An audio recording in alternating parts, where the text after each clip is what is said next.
عادة أطهار. السلام عليكم ورحمة الله وبركاته.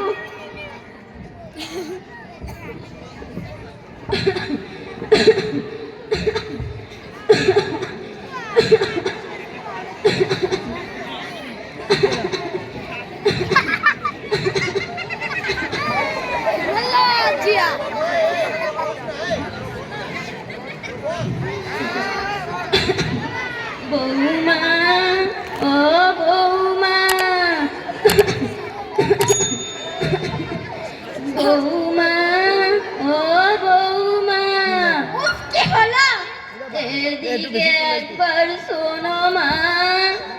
আর ভালো লাগে না, সকাল হতে না হতে এই শাকঝুন্ডি বুড়িটা ডাকাডাকি শুরু করে দিয়েছে। মনে হচ্ছে গলাটা টিপে একেবারে শেষ করে দিই। কি বলো? বলছিলাম কি আমাকে এক কাপ চা দিবে মা? এই নাও, সাত সকালে বুড়ির ড্রামা চালু হয়ে গেল। একটু যে ঘুম থেকে উঠে বসে বসে ইনস্টাগ্রামে রিলস দেখবো সেটা আমি দেখতে পারবো না। 11টা বাজতে না বাজতে বুড়ির চা খাওয়ার তাড়া চালু হয়ে গেল। এই বুড়িকে নিয়ে আর পারলাম না। চা দিবে মা? হ্যাঁ, দিচ্ছি।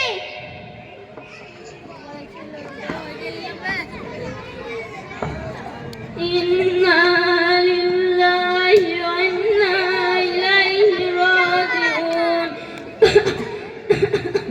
বুড়ি কেসে কেসে মরতে পারে না, বুড়ির ঢং দেখে আর পারলাম না। এবার কি হবে মা? ঘরের ডিম হবে। দিয়েছ তো সংসারের জিনিস একটা নষ্ট করে। বুড়ির শক্তি নেই হাতে, চা খাওয়ার ইচ্ছেটা অত কোথা থেকে জাগে? এবার থেকে ঘরের সমস্ত কাজ তুমি করবে। যেমন ঘর মোছা, বাসন মাজা, কাপড় কাচা, ঝাড় দেওয়া, সমস্ত কাজ করবে। আর এই কাপটা যে ফেলে দিলে এটাও তুমি পরিষ্কার করবে। আল্লাহ, তুমি আমাকে এই ডাইনি ভয়ের হাত থেকে রক্ষা করো। আল্লাহ গো, আমার ছেলে বিয়ের আগে কত ভালো ছিল, বিয়ের পরে এই ডাইনি বউকে পেয়ে আমার ছেলে আর আমার মেয়ে পুরো শেষ হয়ে গেল। এই ডাইনি বউ যখন থেকে আমার ঘরে পা দিয়েছে তখন থেকে আমার ঘরে সুখ শান্তি উঠে গেছে। উফ, আল্লাহ গো, আমার শরীরটাও এমন হয়ে গেল, কোনো কাজ করার শক্তি নেই। এই ডাইনি বউকে ছাড়া কাকে আর বলবো? আবার পানি পেপাসাও পেয়ে গেল। এই ডাইনি বউকে ছাড়া কাকে আর বলবো? ডাকতেও ভয় লাগছে, যদি আবার চেঁচামেচি শুরু করে দেয়। উফ, কি আর করবো, ডেকেই ফেলি। বৌমা, ও বৌমা, উফ, কি হলো? এদিকে একবার শোনো মা। উফ, আল্লাহ গো, এই শাকচুন্ডি বুড়িটাকে নিয়ে আর পারলাম না। মনে হচ্ছে একেবারে বৃদ্ধাশ্রমে ফেলে দিয়ে আসি। কি বলো? বলছিলাম কি আমাকে এক গ্লাস পানি দিবে মা? পানি দেবো নাকি পানিতে একটু বিষ মিশিয়ে দেবো? তাহলে আমার কষ্টটা একটু কম হবে। যখন থেকে বিয়ে করে এই ঘরে এসেছি তখন থেকে আমার সুখ শান্তি সব উঠে গেছে। সকালে চোখ খুলতে না খুলতে বুড়ির ঘ্যানঘ্যানানি, ছেলে মেয়েদের প্যানপ্যানানি, স্বামীর চ্যানচ্যানানি, আর এইসব ভালো লাগে না আমার। পানি দিবে মা? হ্যাঁ, দিচ্ছি।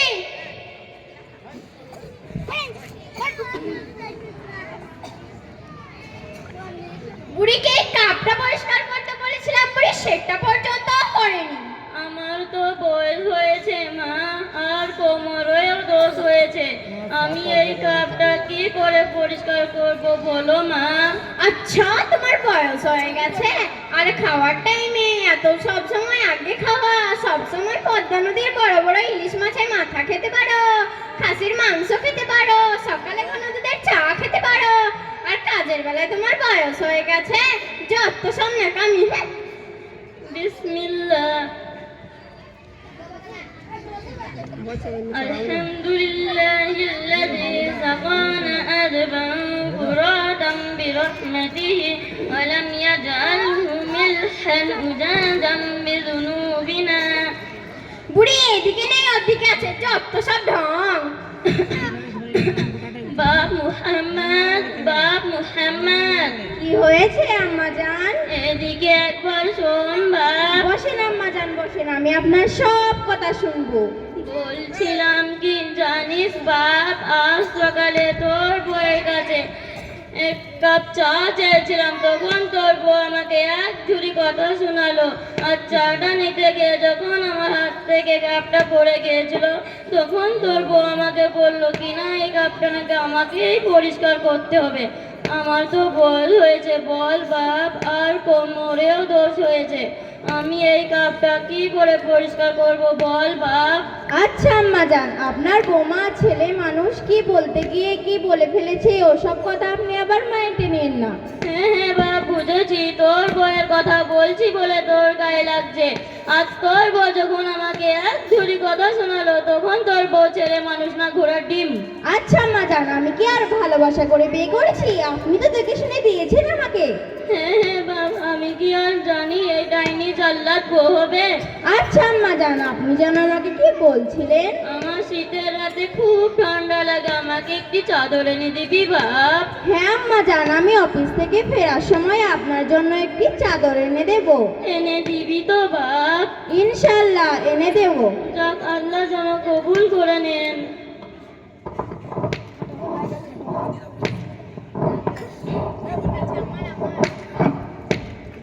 এই যে এখানে একটু শোনো তো।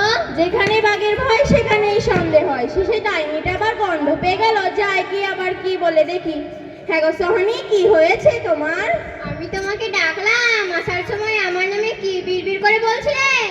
হায় আল্লাহ, আমি তোমার নামে বিড়বিড় করে কি বলবো? তুমি কি জানো না আমি তোমাকে কত ভালোবাসি? হ্যাঁ গো সোহানি, তোমার সাথে একটা কথা বলা ছিল। তুমি আম্মাজানের সাথে এরকম নিজ ব্যবহার করেছো কেন শুনি? ও, তুমি তোমার মায়ের হয়ে দালালি করতে এসেছো? যখন তোমার মা সকাল হতে না হতেই ডাকাডাকি চালু করে দেয়, অর্ডারের ওপর অর্ডার, সব সময় আমার পিছনে পড়ে থাকে, তখন কি তুমি চোখে দেখতে পাও না? হয় তুমি তোমার মাকে বৃদ্ধাশ্রমে রেখে এসো, না হলে আমাকে আমার বাপের বাড়িতে রেখে এসো।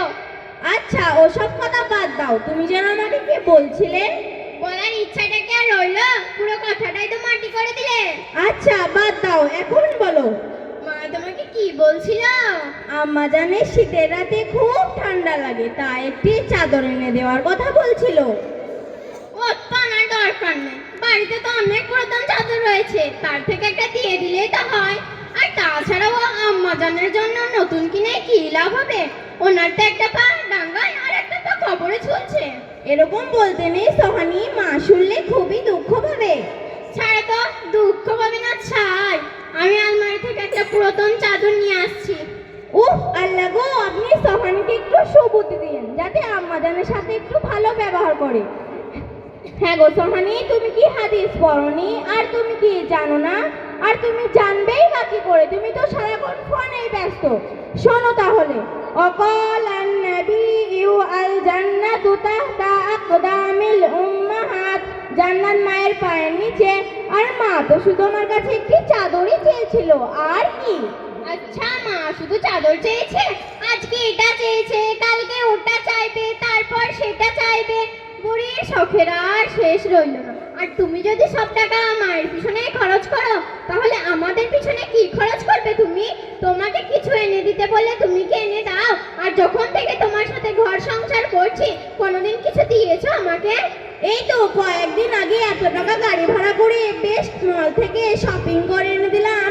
এত টাকা খরচ করে তবু তুমি এরকম না সুবুরি করতে পারলে আমার সাথে? ও, একবার নিয়ে গেছো বলে প্রতিবার ঝগড়ার সময় বলে নেবে?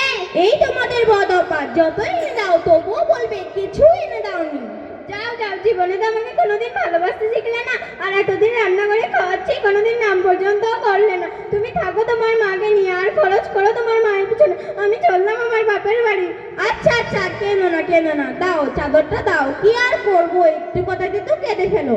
কবে যে সেই বড় বাবির হাতে রান্না খেয়ে একবার নাম করেছিলাম, সেটাই তুমি ধরে পড়ে আছো। কি আর করবো, দাও চাদরটা দাও। আম্মাজান ধরুন। এই চাদরটা কোথায় ছিল বাপ? তোমার বৌমা বললো যে বাড়িতে তো অনেক চাদর আছে, তার মধ্যে থেকে একটি দিয়ে দিতে। আচ্ছা ঠিক আছে বাপ। দাদিমা, ও দাদিমা, কি হয়েছে বুনি? বলছিলাম যে আমার জন্য একটু দোয়া করবে তো? আজকে আমি আমার পরীক্ষার রেজাল্ট আনতে যাচ্ছি। যাও বুনি, তুমি রেজাল্ট আনতে যাও, আমি তোমার জন্য মন খুলে দোয়া করে দেবো। তুমি যেন পরীক্ষায় ভালো নাম্বার তুলতে পারো, আরও যারা রেজাল্ট আনতে যাবে তারাও যেন ভালো নাম্বার তুলতে পারে। আর তুমি যদি পরীক্ষায় ভালো নাম্বার তুলতে পারো তাহলে তোমার আব্বুকে বলে আমাদের সালাম মল্লিক পাড়ার নুরানি দিনিয়াত মুনাজ্জম মুক্তবে ভর্তি করে দেবো। এখন সেখানে ভর্তি চলছে। ইনশাআল্লাহ, তাহলে তো আমার খুবই ভালো হবে। আচ্ছা দাদিমা, তোমাকে একটা কথা বলবো। কি বলবে বুনি? বলছিলাম যে তুমি তো কোনোদিনও আমার সঙ্গে এরকম ভাবে কথা বলো না, আজকে কেন এরকম ভাবে কথা বলছো? না না বুনি, আমার কিছু হয়নি, তুমি রেজাল্ট আনতে যাও। বলো না দাদিমা, বলো। বলছি তো বুনি, আমার কিছু হয়নি, তুমি রেজাল্ট আনতে যাও। আমি বুঝতে পেরেছি, নিশ্চয়ই আমার আম্মি তোমাকে কিছু বলেছে। আমি এখনই গিয়ে আম্মির ব্যবস্থা করছি। না না বুনি, আবার গিয়ে তোমার আম্মিকে জানো বলো না।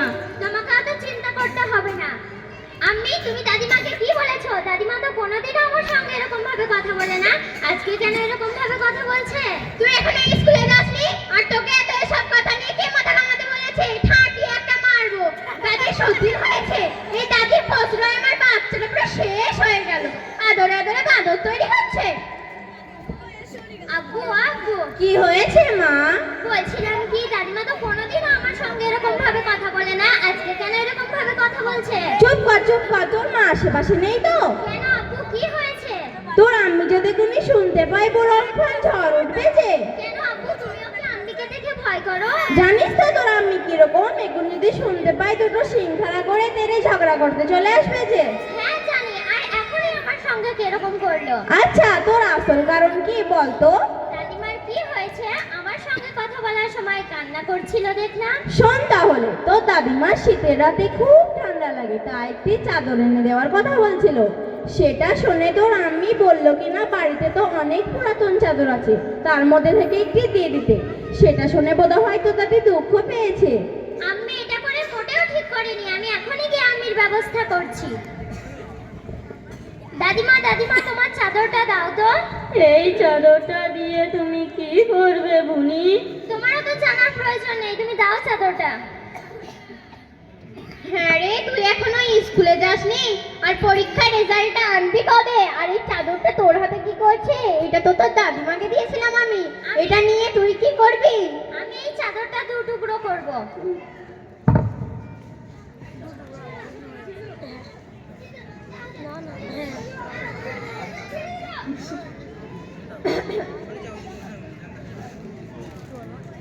সেলাই করা আছে। এক টুকরো থাকবে দাদিমার কাছে আর এক টুকরো থাকবে আমার কাছে। যেহেতু আব্বু এখন তোমার কথা শুনে দাদিমাকে এই পুরাতন চাদরটা দিয়েছে, যখন তুমি বুড়ি হয়ে যাবে তোমাকে কেউ কিছু দেওয়ার থাকবে না, তখন আমি এই ছেঁড়া চাদরটা তোমাকে দেব। হায় আল্লাহ, যাকে ছোট থেকে খাইয়ে দাইয়ে কোলে পিঠে এই পর্যন্ত মানুষ করলাম, সে এখন আমার পেটের দুশ্মন হলো। তুই পারবি এটা আমার সাথে করতে? হ্যাঁ নিশ্চয়ই পারবো, যদি তুমি দাদিমার সঙ্গে এটা করতে পারো তাহলে আমি কেন পারবো না? হায় আল্লাহ, এই দাদির হাতে পড়ে আমার বাচ্চাটা পুরো শেষ হয়ে গেল।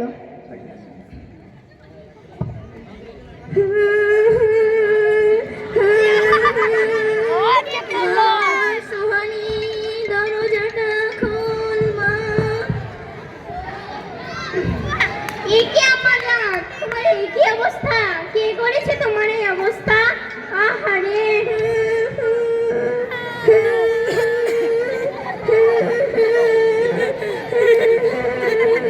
বসেন আমাদান, বসেন, আমি আপনার জন্য পানি নিয়ে আসছি।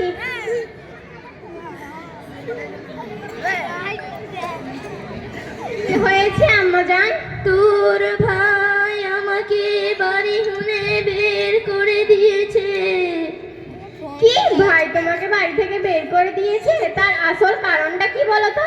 কারণটা তেমন কিছু না, তোর ভাইরা কাশ্মীরে ঘুরতে যাচ্ছে। আমি বললাম তোরা কাশ্মীরে ঘুরতে যাচ্ছিস, আমার জন্য একটা শাল এনে দিবি।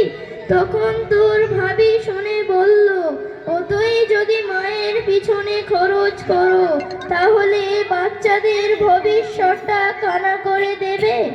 কি, ভাই এত টাকা কাশ্মীর ঘুরতে যাচ্ছে আর 200-300 টাকা দিয়ে একটা শালও কিনে দিতে পারবে না? তোকে আর কি বলবো, তোর ভাই তো তোর ভাবির পুরো ভেরুয়া হয়ে গেছে।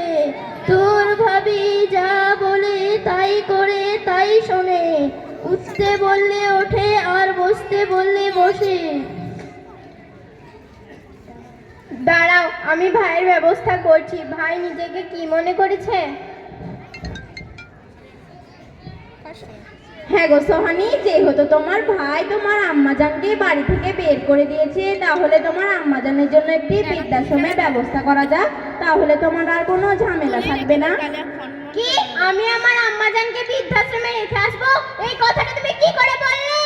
ও, তাহলে তুমি আমার আম্মাজানকে বৃদ্ধাশ্রমে পাঠানোর চিন্তা ভাবনা কি করে করছিলে? তোমার মাটা মা আর আমার মাটা কি দুধ ভাত? ছি ছি সোহানি, ছি ছি, তোকে তো আমার মেয়ে বলতে ঘৃণা করছে। তুই তোর শাশুড়ি মার সঙ্গে এরকম খারাপ ব্যবহার করিস? ছি ছি, আমি আগে জানলে তোর বাড়ি আসতাম না, আমি রাস্তার ফুটপথে থাকতাম। আম্মাজান, আপনি আমাকে ক্ষমা করে দেন, এমন ভুল আর কোনোদিনও হবে না। তুই এর ক্ষমার যোগ্য না। তোকে যদি তোর শাশুড়ি মা ক্ষমা না করে তাহলে তোর জীবন মাটি হয়ে যাবে। আমি যেমন তোর গর্ভধারিণী মা, ওটাও তোর একজন নিজেরই মা। আমাকে যেমন তুই ভালোবাসিস সেরকম তুই তোর শাশুড়ি মাকে আমার থেকেও বেশি ভালোবাসবি। যা মা, তুই একবার যা, তোর শাশুড়ি মায়ের কাছে গিয়ে 2 হাত ধরে ক্ষমা চেয়ে নে। আমি জানি উনি তোকে নিশ্চয়ই ক্ষমা করবে।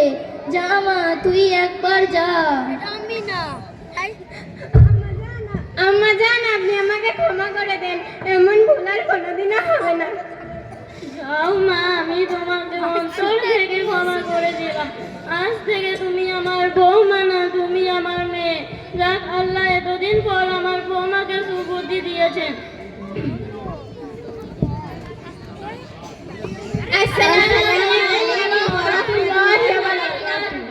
এই 2 বিয়ান এক জায়গায় দাঁড়াও দেখি।